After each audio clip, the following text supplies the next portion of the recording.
Hi guys, I'm going to do a review of tomorrow's Cantabile, the 2014 Korean adaptation of the Japanese manga Nodami Cantabile. It's 16 episodes long and it ended just recently. It stars Ju-won, who has been pretty popular for a few years ever since he starred in Bridal Mask or Gatsukatal. And the basic story follows Cha Yu-jin, who is Ju-won's character. He is a third-year student in a music university who is majoring in piano. He is an amazing musician, but he's kind of cold and serious and can be kind of a jerk. So a lot of the professors don't like him, and he doesn't really have a lot of friends. His dream in his whole life has been to be a conductor.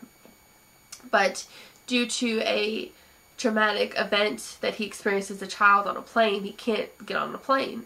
So he's not able to travel overseas to get the proper education to become a serious conductor. So he kind of has put that on the back burner. He gets forced to do a duet with another piano student named Sol Nail, and Nail is kind of the exact opposite of Yujin. She's very quirky. She's not serious whatsoever. She embraces or approaches life and music in a totally different way than Yujin does. And at first he really, doesn't like her, but slowly they form a friendship.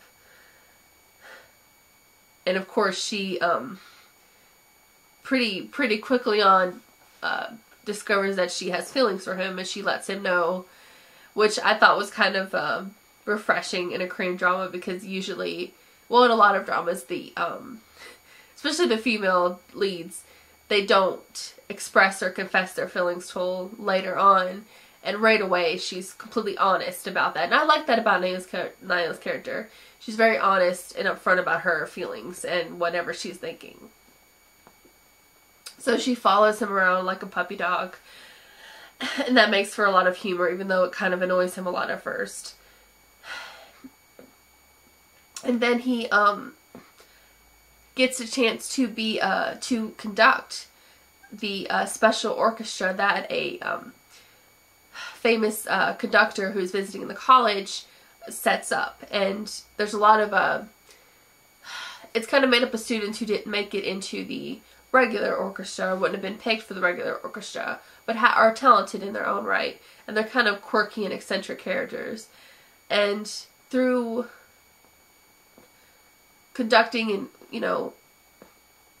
hanging out with these people and with Nail, he slowly begins to change and begins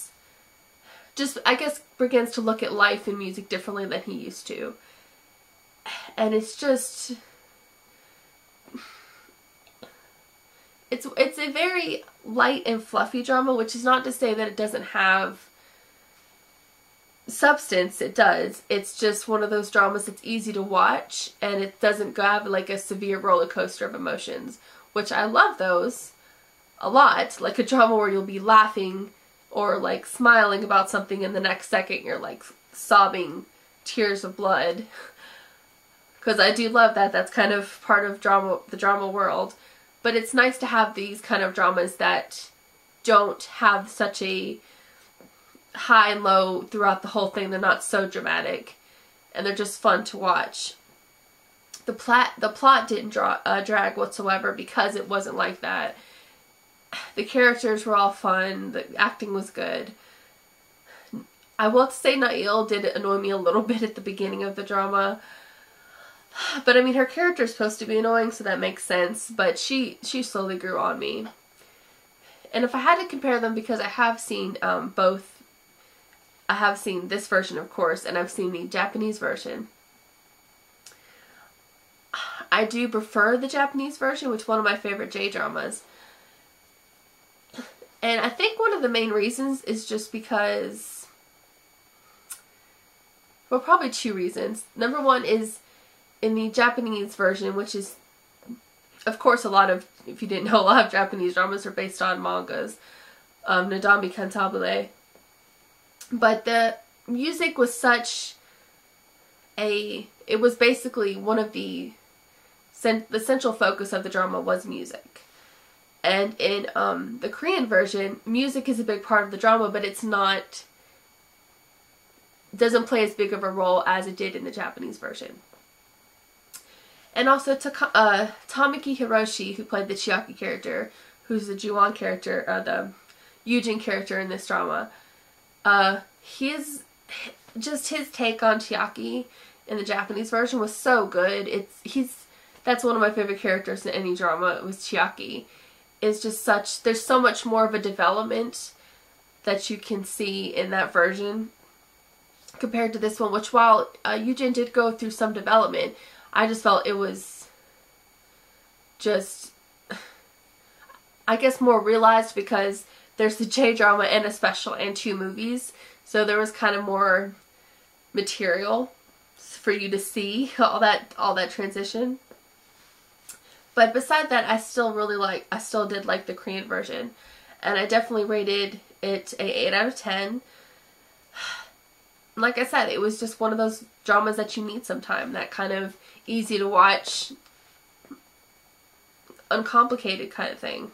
It was just a good watch. The plot didn't drag. And I don't want to say anything to spoil what happens. But let's just say there's not a lot of physical, romantic physicality between Yujin and Nail. And to me, I liked that because it goes along more with the manga. Because it takes Nail, she's such kind of a childish character, and her herself goes through like a development throughout the show of going from this still kind of being in that immature phase to becoming more adult. And she's, you know, a lot of physical intimacy between the two wouldn't have made sense with the plot. So I didn't like that they didn't force a lot of physical intimacy with them, let's just say, because it worked that way with the characters. So I appreciated that. But yeah, it was a good drama. It was funny. Had a lot of cute moments. It did have its, you know, kind of sad dramatic moments, but they weren't the kind that, but it didn't drag the drama down at all. It was still just a light, fun watch. So I definitely recommend Tomorrow's Cantabile. And I also recommend watching the Japanese version, Nodami Cantabile, because I feel that even though it's kind of, you know, pretty much a similar storyline, I think that there's enough differences between the two to warrant watching both. And I think they're both really great. So that was my review of Tomorrow's Cantabile, and as always, thank you so much for watching. Bye.